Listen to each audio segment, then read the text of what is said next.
Hi అండి, welcome to info. పక్కాగా అర్హుల ఎంపిక, అందుకోసం గ్రామ వార్డు సభలు నిర్వహించాలి. 4 స్కీముల అమలుకు 15లోగా గ్రౌండ్ వర్క్ పూర్తి చేయాలి. కలెక్టర్లకు సీఎం రేవంత్ రెడ్డి ఆదేశం.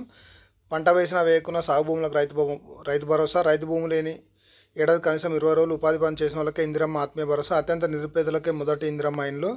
అర్హుల జాబితాకు జిల్లా ఇన్ఛార్జ్ మంత్రి ఆమోదం తప్పనిసరి. గతంలో ఉన్న రూల్స్ ప్రకారమే రేషన్ కార్డులు జారీ చేస్తామని వెల్లడి. కొందరు కలెక్టర్ల పనితీరుపై అసంతృప్తి. ఫీల్డ్లో తిరగాలని ఆర్డర్. 26 తర్వాత జిల్లాలకు వస్తారని, పనితీరు బాగోలేకుంటే కఠిన చర్యలు తీసుకుంటానని హెచ్చరిక. మొత్తానికైతే ఈ ఇందిరమ్మ ఇండ్లకు సంబంధించి మరొక కీలక అప్డేట్ అయితే వచ్చింది. ఈ నెల 26 నుంచి ప్రారంభించనున్న ఇందిరమ్మ ఇండ్లు, రైతు భరోసా, ఇందిరమ్మ ఆత్మీయ భరోసా పథకాలతో పాటు కొత్త రేషన్ కార్డుల జారీకి అర్హుల ఎంపిక పక్కాగా జరగాలని చెప్పి కలెక్టర్లను సీఎం రేవంత్ రెడ్డి అయితే ఆదేశించారు. చారిత్రాత్మకమైన ఈ పథకాలను సమర్థంగా అమలు చేయాల్సిన బాధ్యత జిల్లా కలెక్టర్లపైనే ఉందని చెప్పారు. ఈ 4 స్కీమ్ల అమలుకు అర్హుల ఎంపిక కోసం ప్రత్యేక గ్రామ వార్డు సభ నిర్వహించాలని, అర్హుల వివరాలు, వాళ్ళ ఎంపికకు అనుసరించిన విధి విధానాలతో జాబితాను తయారు చేసి గ్రామ సభల్లోనే వెల్లడించాలని చెప్పేసి చెప్పడమే జరిగింది.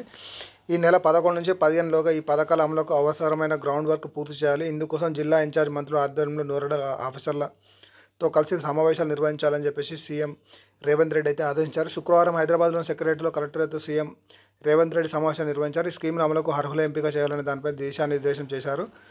చూసుకుందాం, రెండో దాంట్లో చూద్దాం. రెండో పేజ్లోకి వెళ్ళిపోదాం మనం ఇప్పుడు డైరెక్ట్గా. ఇక్కడ చూసుకోవచ్చు, పక్కగా అర్హుల ఎంపిక. అర్హుల జాబితాలో ఫ్లెక్సీలు పెట్టాలి. 4 స్కీమ్ల అర్హుల జాబితాను ప్రతి గ్రామంలో ఫ్లెక్సీల ద్వారా ప్రచురించాలి. కలెక్టర్లు డిప్యూటీ సీఎం బట్టి విక్రమార్క సూచించారు. పథకాల అమలుకు సంబంధించిన గైడ్లైన్స్తో త్వరలో ఉత్తర్వులు జారీ చేస్తామని, వాటికి అనుగుణంగా అర్హుల ఎంపిక చేయాలన్నారు. పథకాల అమలులో ఇందిరమ్మ కమిటీల సాయం తీసుకోవాలన్నారు. ఇప్పటికే 21,000 కోట్ల పంట రుణాలు మాఫీ చేశామని, ఆ వివరాలను కూడా ప్రతి గ్రామంలో ప్రచురించాలని చెప్పారు. ఒక కుటుంబానికి ఒక్కటే ఇల్లు మంజూరు చేయాలని మంత్రి పొంగులేటి శ్రీనివాసరెడ్డి అన్నారు. గతంలో నిర్మించిన డబుల్ బెడ్రూమ్ ఇళ్లలో అసంపూర్తిగా ఉన్న వాటిని అర్హుల ఎంపిక చేసి వాటిని వాళ్ళ భాగస్వామ్యంతో పూర్తి చేసేందుకు చర్యలు తీసుకోవాలని చెప్పి మొత్తం అయితే చెప్పడమే జరిగింది. ఇక్కడ మీరు చూసుకోవచ్చు, ఏవైతే ఇందిరమ్మ ఇండ్లు ఉన్నాయో అవైతే ఇంటికి ఒకటి ఇస్తారంట. అలాగే డబుల్ బెడ్రూమ్లు ఏవైతే ఉన్నాయో గత ప్రభుత్వం పంపించగా మిగిలిపోయినాయి, వాటిని కూడా పూర్తి మౌలిక సదుపాయాలు కల్పించి అర్హులకైతే అందజేస్తామని చెప్పి చెప్పడం అయితే జరిగింది. అది భూమి లేని నిరుపేదలు, ఇది మామూలుగా సొంత స్థలం లేని నిరుపేదలకు ఇస్తే వాళ్ళకైతే ఉపయోగంగా ఉంటుంది. అయితే కొంచెం ఆలోచించదగిన విషయమే. గత ప్రభుత్వం సాగు యోగ్యం లేని భూములకు కూడా పెట్టుబడి సాయం అందించింది. ఈసారి అలాంటి తప్పులు జరగకుండా చూడాలని కలెక్టర్ సీఎం అయితే ఆదేశించారు. ఇక్కడ మొత్తంకైతే మొదట అత్యంత నిరుపేదలకే ఇండ్లు, గూడు లేని పేదలకు ఇండ్లు నిర్మించి ఇవ్వాలనేది తమ ప్రభుత్వ లక్ష్యమని సీఎం రేవంత్ రెడ్డి తెలిపారు.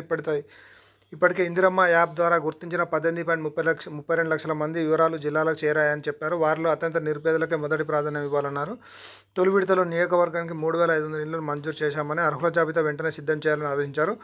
ఆ జాబితాకు జిల్లా ఇన్ఛార్జ్ మంత్రి ఆమోదం తప్పనిసరి అంది. ఆ తర్వాత అర్హుల జాబితాను గ్రామ సభల్లో పెట్టాలన్నారు. అలాగే 1 స్టేట్ 1 రేషన్, గతంలో ఉన్న నిబంధనల ప్రకారమే కొత్త రేషన్ కార్డు జారీ చేస్తామని సీఎం రేవంత్ రెడ్డి అయితే చెప్పారు. ఒక కుటుంబానికి ఒక చోట రేషన్ కార్డు ఉండాలని, వేర్వేరు ప్రాంతాల్లో ఉండకుండా జాగ్రత్తలు తీసుకోవాలని సూచించారు. రాబోయే రోజుల్లో 1 స్టేట్ 1 రేషన్ విధానాన్ని తీసుకురానున్నట్టు ప్రకటించారు. ఇక్కడ చూసుకున్నైతే గతంలో ఈ రేషన్ కార్డులు కూడా ఈ ఇన్కమ్ క్యాస్ట్ కొన్ని డాక్యుమెంట్స్ ద్వారా మీ సేవ ద్వారా అయితే అప్లికేషన్ అయితే చేసుకున్నాం. ఇప్పుడు కూడా అదేవిధంగా గత ప్రభుత్వం అలాగే అంతకుముందు ప్రభుత్వం ఎలాగ చేసిందో ఈసారి కూడా అలాగే చేయాలని చెప్పి సీఎం అయితే ఆలోచించారు. దీని ద్వారా ఈ రాబోయే రోజుల్లో ఈ రేషన్ కార్డులకు సంబంధించి కూడా మీ సేవ ద్వారా మీరు అప్లై చేసుకోవచ్చు. అలాగే ఇందిరమ్మ ఇళ్లకు సంబంధించి కూడా ఈ నెల 28వ తారీఖు తర్వాత అర్హులకు ఈ 5 లక్షల రూపాయలు అనేది విడతల వారికి వాళ్ళ అకౌంట్లో అయితే జమ చేయనున్నారు. మొత్తానికైతే ఇందిరమ్మ ఇళ్లకు సంబంధించి ఇదండి అప్డేట్. మొత్తానికైతే అర్హులైతే పక్కాగా అర్హుల ఎంపిక జరగాలని చెప్పేసి, గత ప్రభుత్వం చేసిన తప్పులు ఇప్పుడు జరగకూడదని చెప్పేసి సీఎం రేవంత్ రెడ్డి అయితే అధికారులకైతే స్పష్టతగా ఆర్డర్ అయితే ఇచ్చారు. చూద్దాం ఏదేమటికి కూడా మరి దీని గురించి ఎంతవరకు పాసిబుల్ అవుతుంది ఏంటి అనేది మరొక వీడియో ద్వారా మేము ముందుకైతే వస్తాం. Thank you for watching info.